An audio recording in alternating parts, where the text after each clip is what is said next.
Good day, everyone. Today, I will discuss simple and compound interest. Let's first dive into simple interest. Wait, before that, we all are aware what an interest is, right? Interest is a value that increases over time. When it comes to money, this can be used in budgeting. When you borrow money, and of course, if you don't pay it back on time, the interest will increase. So what is simple interest? Simple interest, or SI, is the method of calculating the interest amount for some principal amount of money. Have you ever borrowed money from your siblings when your pocket money is exhausted? Or lent him maybe? What happens when you borrow money? You use that money for the purpose you had borrowed it in the first place. After that, you return the money whenever you get the next month's pocket money from your parents. This is how borrowing and lending work at home. But in the real world, money is not free to borrow. You often have to borrow money from banks in the form of loan. During payback, apart from the loan amount, you pay some more money than that depends on the loan amount as well as the time for which you borrow. This is called simple interest. This term finds extensive usage in banking. Simple interest formula. So the formula for simple interest that helps you find the interest amount if the principal amount, rate of interest, and time periods are given. Simple interest formula is given as where SI equals simple interest, P equals principal, R equals interest rate in percentage, T equals time duration in years. In order to calculate the total amount, the following formula is used. Amount A equals principal P plus interest I, where amount is the total amount of money paid back at the end of the time period for which it was borrowed. The total amount formula in case of simple interest can also be written as A equals P open parenthesis 1 plus RT close parenthesis. Here, A equals total amount for the given time period. P equals principal amount for initial loan amount. R equals rate of interest per annum. T equals time in years. Simple interest formula for months. The formula to calculate the simple interest on a yearly basis has been given above. Now, let us see the formula to calculate the interest for months. Suppose P be the principal amount, R the rate of interest per annum, and N be the time in months. Then the formula can be written as simple interest for N months equals open parenthesis P times N times R close parenthesis divided by open parenthesis 12 times 100 close parenthesis. The list of formulas of simple interest for when the time period is given in years, months, and days are tabulated below. Time simple interest formula explanation. Years PTR divided by 100. Months P times N times R divided by 12 times 100. Days P times D times R divided by 365 times 100. And then T equals number of years, N equals number of months, D equals number of days non-leap year. To find simple interest, multiply the original borrowed principal amount by the interest rate, annual interest rate, written as a decimal instead of a percentage. To change a percentage into a decimal, divide the amount by 100 or move the decimal point in the percentage figure 2 places to the left. For example, 5% can be changed to 0.5.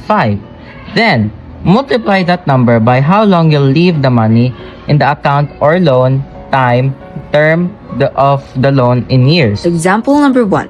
Rishav takes a loan of 10,000 pesos from a bank for a period of 1 year. The rate of interest is 10% per annum.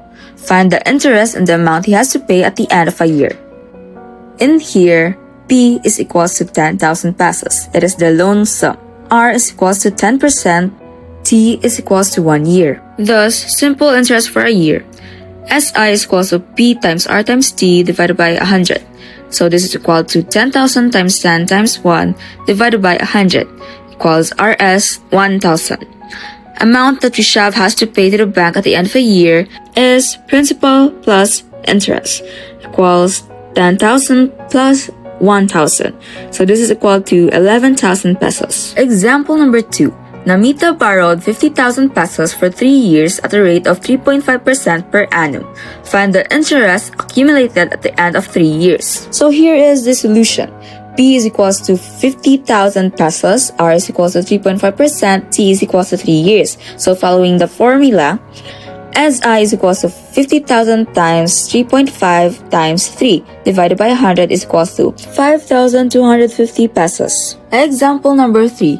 Mohit pays 9,000 pesos as an amount on the sum of 7,000 pesos that he had borrowed for 2 years.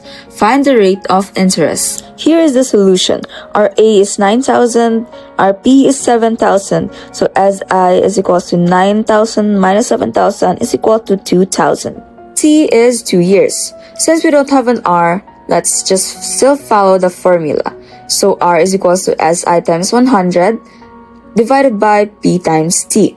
So R is equals to 2,000 times 100 divided by 7,000 times 2. This is equal to 14.29%. Thus, R is equal to 14.29%. Our next example, you invest 8,000 pesos at 6% simple interest for 9 months. First, convert time to years. So T equals 9 over 12 is equal to 0.75. I is equals to 8,000 times 0.06 times 0.75 is equals to 360 pesos. To find for F, it's simply P plus I. So 8,000 plus 360 is equals to 8,360 pesos. Now for our last example, the simple interest earned is 1,260 pesos on a principal of 7,000 pesos at 9% per year. How long was it invested? The solution is quite simple. T is equals to 1,260 divided by 7,000 times 0.09 is equal to 2 years. Now that we have understood how simple interest works, let us now head to compound interest. What is compound interest? Compound interest is more complicated. Unlike simple interest, compound interest builds over time. You earn interest on the principal plus any interest that was paid previously. If you're borrowing money with compound interest, this means you'll pay interest on the principal plus any interest that has built up.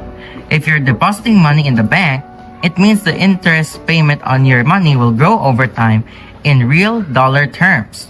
Interest may be compound daily, monthly, quarterly, semi-annually, or annually. The more often it's compound, the more you earn or pay. The formula for compound interest is compound interest equals P times 1 plus R plus T minus P, where P equals principal amount, R equals annual interest rate, and T equals number of years interest is applied. Example number 1. Imagine you have an interest rate of 10%, a principal amount of $100, and a period of 2 years. So our P is 100, our R is 10%, and our T is 2. So to solve this, we use the formula 100 times 1 plus 0.10 times 2 minus 100 is equal to $21. Next example, a TV was bought for 21,000 pesos. The value of the TV was depreciated by 5% per annum. Find the value of the TV after 3 years. The given R, P is equal to 21,000 pesos, R is equals to 5%, N is equals to 3, and by using the formula of compound interest for depreciation, A is equals to 21,000 pesos times 1 times 5 divided by 100 times 3. You may pause this video and try to answer it.